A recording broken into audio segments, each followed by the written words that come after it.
Hello guys, welcome back to our channel.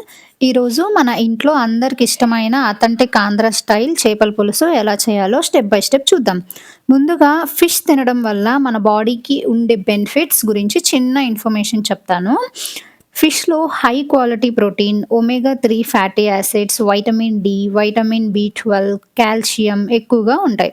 ఇవి మన heart హెల్త్‌ని ఇంప్రూవ్ చేయడానికి, బ్రెయిన్ ఫంక్షన్‌ని సపోర్ట్ చేయడానికి, బోన్స్‌ని స్ట్రాంగ్‌గా ఉంచడానికి, మజిల్స్‌ని బిల్డ్ చేయడానికి, ఇమ్యూనిటీని పెంచడానికి చాలా హెల్ప్ చేస్తాయి. ఈ రెసిపీలో ఒక స్పెషల్ ఫిష్ మసాలా పౌడర్ ఉంటుంది. అదే మన పులుసుకి మంచి ఫ్లేవర్ అండ్ మంచి టేస్ట్‌నిస్తుంది. మరి లేట్ చేయకుండా రెసిపీ స్టార్ట్ చేద్దాం. నేను ఇక్కడ 1 కేజీ ఫిష్‌ని తీసుకున్నాను.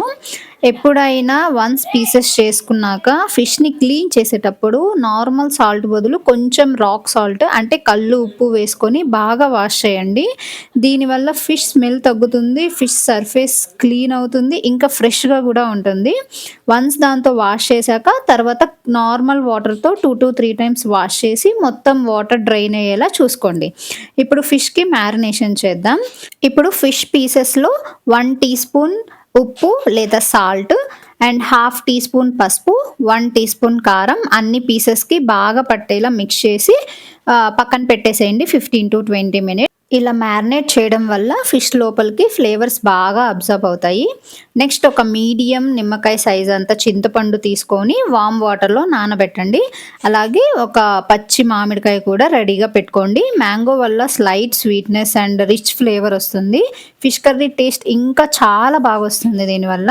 ఇప్పుడు 2 medium size onions, 3 medium size tomatoes, 1 పచ్చిమిర్చి తీసుకొని స్మాల్ పీసెస్‌గా కట్ చేసుకోండి. వన్స్ కట్ చేసుకున్నాక ప్యాన్‌ని స్టవ్ మీద పెట్టి ఆయిల్ వేసుకొని ఆయిల్ కొంచెం హీట్ అయ్యాక హాఫ్ టీ స్పూన్ ఆవాలు వేయండి. ఆవాలు చిటపటా అని పాప్ అయ్యాక కట్ చేసిన ఆనియన్స్ అండ్ పచ్చిమిర్చి వేసి బాగా ఫ్రై చేయండి. ఆనియన్స్ ఫాస్ట్‌గా మగ్గాలి అంటే కొద్దిగా దాంట్లో సాల్ట్ ఆర్ ఉప్పు యాడ్ చేయండి. సో దట్ ఫాస్ట్‌గా మగ్గిపోతాయి. వన్స్ ఆనియన్స్ గోల్డెన్ కలర్‌లోకి చేంజ్ అయ్యాక కట్ చేసిన టొమాటోస్ కూడా అందులో యాడ్ చేయండి. ఒక 1 మినిట్ వాటిని అలా కుక్ అవ్వనివ్వండి. దాని తర్వాత గరిటెతో బాగా వాటిని మ్యాష్ చేయండి. ఇలా మ్యాష్ చేయడం వల్ల గ్రేవీ చాలా స్మూత్‌గా వస్తుంది. అంటే టమోటా పీసెస్ లేకుండా. ఇప్పుడు ఇందులోకి హాఫ్ టీ స్పూన్ పసుపు, 1.5-2 టీ స్పూన్స్ కారం యాడ్ చేయండి. నేను ప్యాకెట్ కారం యూస్ చేస్తున్నా కాబట్టి 2 స్పూన్స్ వేస్తున్నా. మీరు హోమ్ మేడ్ కారం యూస్ చేస్తే పనైతే స్పైస్‌ని బట్టి క్వాంటిటీ అడ్జస్ట్ చేసుకోవచ్చు. అండ్ హాఫ్ స్పూన్ ఉప్పు యాడ్ చేసుకోండి. ఇప్పుడు నానబెట్టిన చింతపండుని బాగా పిసికి గింజలు లేకుండా టామరిన్ జ్యూస్ని కర్రీలోకి యాడ్ చేసుకోండి. వన్స్ యాడ్ చేశాక లిడ్ని క్లోజ్ చేసి ఒక 2-3 మినిట్స్ బాగా బాయిల్ అవ్వనివ్వండి. ఈ టైంలో మనము ఫిష్ మసాలా పౌడర్ రెడీ చేసుకుందాము. ఈ పౌడర్ వల్లే మన చేపల పులుసుకి ఒరిజినల్ ఆంధ్ర ఫ్లేవర్ వస్తుంది. కాబట్టి మెజర్మెంట్స్ కరెక్ట్‌గా ఫాలో అవ్వండి. దీనికి కావాల్సింది 2 స్పూన్స్ ధనియాలు, హాఫ్ స్పూన్ మెంతులు, 1 స్పూన్ జీలకర్ర, 1 స్పూన్ ఆవాలు. మెంతులు ఎక్కువ వేయకండి. ఎక్కువైతే కర్రీకి చేదు టేస్ట్ వచ్చేస్తుంది. సో వీటన్నిటిని లో ఫ్లేమ్ మీద అరోమా వచ్చే వరకు లైట్‌గా డ్రై రోస్ట్ చేయండి. కలర్ కొంచెం చేంజ్ అయ్యాక స్టవ్ ఆఫ్ చేసి కూల్ అయ్యాక మిక్సీలో పౌడర్ చేసుకొని పక్కన పెట్టుకోండి. ఇప్పుడు బాయిలింగ్ గ్రేవీలో మ్యారినేట్ చేసిన ఫిష్ పీసెస్‌ని ఒక్కొక్కటిగా జాగ్రత్తగా వేయండి. ఫిష్ వేసిన తర్వాత గరిటెతో ఎక్కువ కలపకండి. ఫిష్ పీసెస్ అనేవి చిదిరిపోతాయి. బ్రేక్ అయ్యే ఛాన్సెస్ ఉంటుంది. సో ప్యాన్‌ని 2 చేతులతో పట్టుకొని జెంటిల్‌గా అటు ఇటు తిప్పండి.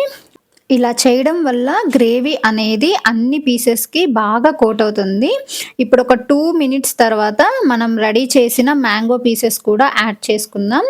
మళ్ళీ లిడ్ పెట్టి ఇంకో 1-2 మినిట్స్ కుక్ చేయండి. ఇప్పుడు లిడ్ ఓపెన్ చేసి మన ఫిష్ మసాలా పౌడర్ మొత్తం యాడ్ చేసుకుందాం. పౌడర్ వేసిన తర్వాత మళ్ళీ గరిటె వాడకుండా ప్యాన్‌ని జెంటిల్‌గా అటు ఇటు తిప్పండి. వన్స్ తిప్పాక అలానే మీడియం ఫ్లేమ్‌లో ఒక 5 మినిట్స్ అలానే ఉంచనివ్వండి. సో ఫైనల్లీ లిడ్ ఓపెన్ చేసి కొంచెం ఫ్రెష్ కొత్తిమీర అలా చల్లండి. అంతే, మన అథెంటిక్ ఆంధ్ర స్టైల్ చేపల పులుసు రెడీ అన్నమాట. ఒక స్మాల్ టిప్ ఏంటంటే ఈ కర్రీని వెంటనే తినడం కంటే 2-3 అవర్స్ తర్వాత తింటే మసాలా మొత్తం ఫిష్ పీసెస్ లోపలికి బాగా అబ్జార్బ్ అయ్యి టేస్ట్ ఇంకా అమేజింగ్‌గా ఉంటుంది. ఈ పులుసు వేడి వేడి అన్నంలోకి గానీ, రాగి సంగట్లోకి గానీ కలుపుకొని తింటే ఆ టేస్ట్ వేరే లెవెల్ ఉంటుంది. ఫిష్ పీసెస్ సాఫ్ట్‌గా మసాలా మొత్తం బాగా పట్టి పులుసు మంచి టేస్ట్‌గా ఉంటుంది. ఒకసారి ట్రై చేస్తే మళ్ళీ మళ్ళీ ఇదే రెసిపీ ఫాలో అవుతారు. ఒకసారి ఈ రెసిపీ ట్రై చేసి మీకు ఎలా అనిపించిందో కమెంట్స్‌లో చెప్పండి. వీడియో నచ్చితే లైక్, షేర్ అండ్ సబ్స్క్రైబ్ చేయడం మర్చిపోకండి.